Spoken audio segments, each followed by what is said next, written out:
All right, ladies and gentlemen, we're back here talking about Jeff Hafley. Guys, this is a phenomenal hire. Okay, the Miami Dolphins got this hire correct. All right, I was gonna say it kind of reminds me of Sean McVay, but to be honest with you, it's very different. Sean McVay was the youngest coach ever hired at 30 years old. Jeff Hafley's like 45, 46 years old. But Hafley's story is super cool. I'm a Green Bay Packers fan.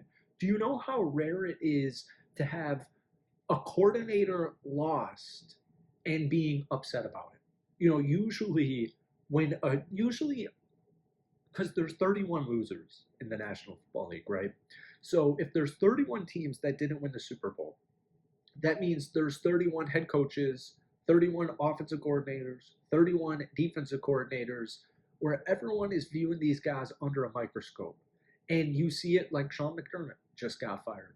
But my point just is, I'm a Packers fan, and I think I would speak for every single Green Bay Packers fan out there. Let me know if I'm wrong. That was a huge miss. We will all miss him. He will be greatly missed from the Green Bay Packers.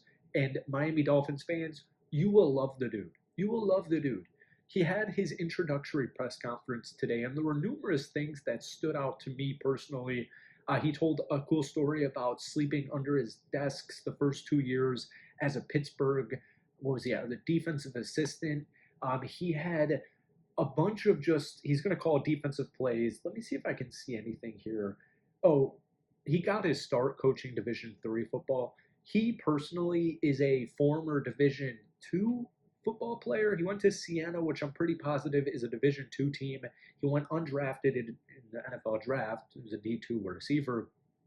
And then he starts coaching as like graduate assistants, right?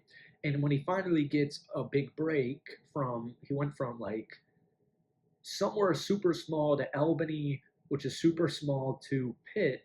He slept under his desk for 2 years. The guy's obsessed. But he got his start and he would line the fields. He would do the laundry. And he sounded in like a different tone than Ben Johnson from last season, where anytime you hear Jeff Hafley talk, I see a full grown man who has had a bunch of worldly experience. He loves his job. He's loved every step of the way to lead to his current head coaching gig, first head coaching gig ever for him in the National Football League. It's a really cool story, and he's a beast, man. I'm telling you, he's a beast. And so the kind of joke around the NFL is, well, they got our former assistant GM, Green Bay. Miami got him, John Eric Sullivan. And so then they poached our former DC. And the joke is they're becoming like the Miami Packers. And Packers fans are, they think it's hilarious. They think, Malik Willis is going to be the starting quarterback for the Dolphins. Adam Stenavich is going to be the offensive coordinator for Miami under Hafley. He was the former Packers, or I guess technically still is the Packers offensive coordinator. I feel like I'm all over the place right now. So before we get any further, if you wouldn't mind, hit that like button. As always, hit that subscribe button. We're like 25 subscribers away from 100, trying to hit 100 subs before the end of January. So thank you guys so much. But I had to talk about Jeff Hafley because when you hear him talk, I'm telling you, if you like this kind of stuff, it's on Twitter. You can follow me on Twitter, Will Upton NFL. It's just one L on Will. I quote tweeted it, gave some thoughts about Jeff Hafley. The guy's a professional. And so that's why he kind of reminds me of like an older Sean McVay. He reminds me of Ben Johnson, where these guys are just obsessed with their jobs. They are obsessed with football, and they will exhaust every possibility to get the best possible outcome. These guys are just exactly what you want in your head coach as far as leaders go. So I want to talk a little bit about Miami in general, because all the jokes are this team has no aura. They see a picture of Hafley and John Eric Sullivan, and they're like, this team has no aura. Hafley's got aura. He is a player's coach through and through, and these guys are going to love him. And the only thing I didn't love about Jeff Hafley with the Packers defensive coordinator gig was that he's up in the booth. I'm more of a fan of when the coordinators are down, they're down on the field. But obviously, he's the head coach now, so he's going to be down on the ground, but he's still going to be calling defensive plays. So I think the Dolphins have a ton of talent on defense. I was looking at some of their statistics because I'll be honest with you, I wasn't watching too much Dolphin football. I was a really big fan of Quinn Ewers. The big thing here for Hafley being a defensive coach is obviously he's got to get this defense underway. And I vouch for him. Like, no matter what they do in the draft or cuts or free agency, we'll delve into all of that stuff when we get it. I know he'll fix this defense, right? I know he's going to get the best. He's going to get the most out of these players. He's going to get the best out of this defense, no matter what it looks like and how it gets to what it's going to look like. We'll deal with all that when it comes. Offense is going to be huge. He's a defensive coach. You got to get the hire right. You got to get the offensive coordinator hire right. But here's the catch. What's Miami doing with the Dolphin, or what's Miami doing with the quarterback position? Because Tua, he's one of those QBs where, as a NFL fan, I absolutely love Tua. I think his story is cool. I love that he's a lefty. I love Dolphins jerseys. I live in Florida. The Miami Dolphins are a cool team. They've got a lot of history to them. But if he was my quarterback for the Green Bay Packers, I would be in probably quarterback hell. I would probably be how every Dolphins fan's been for the last 1 or probably 2 years. But Tua, when he first got into the NFL, like, he led the NFL in passing yards a few years ago. The contract is the issue because, first off, Quinn Ewers, as much as I love Quinn Ewers, no head coach, whether you're brand spanking new and you've been given a green light to tank, like, hey, we just hired you, go 0-17, we want that number 1 draft pick. Like, you got it. You got my word, you'll be back, whatever.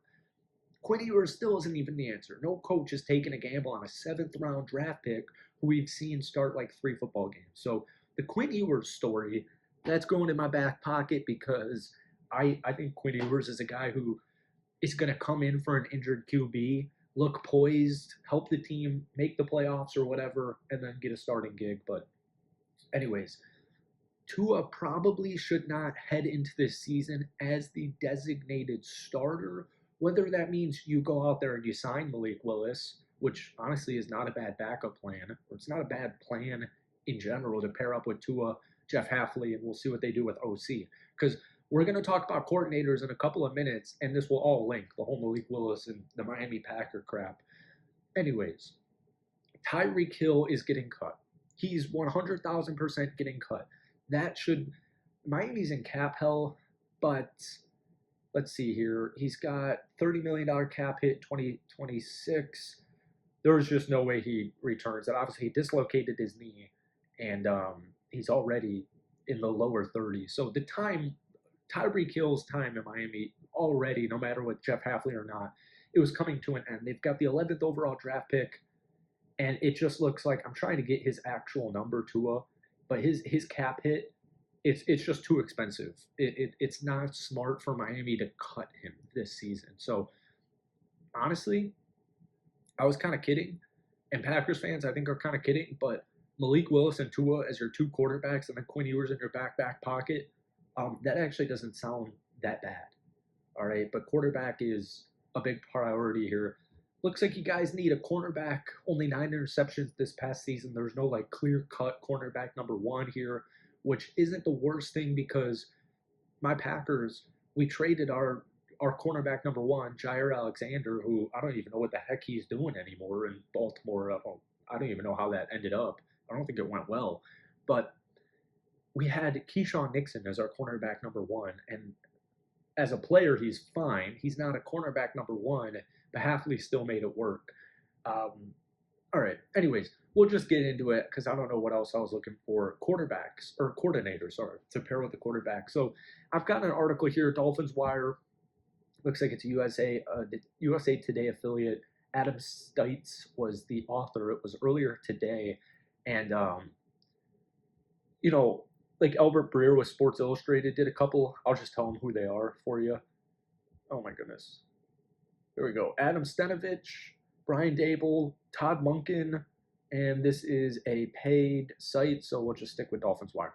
All right, I'll run through it. Brian Dable, Todd Monken, Adam Stenavich, Bobby Slowick, Cliff Kingsbury would be sick. Cliff Kingsbury would be very cool.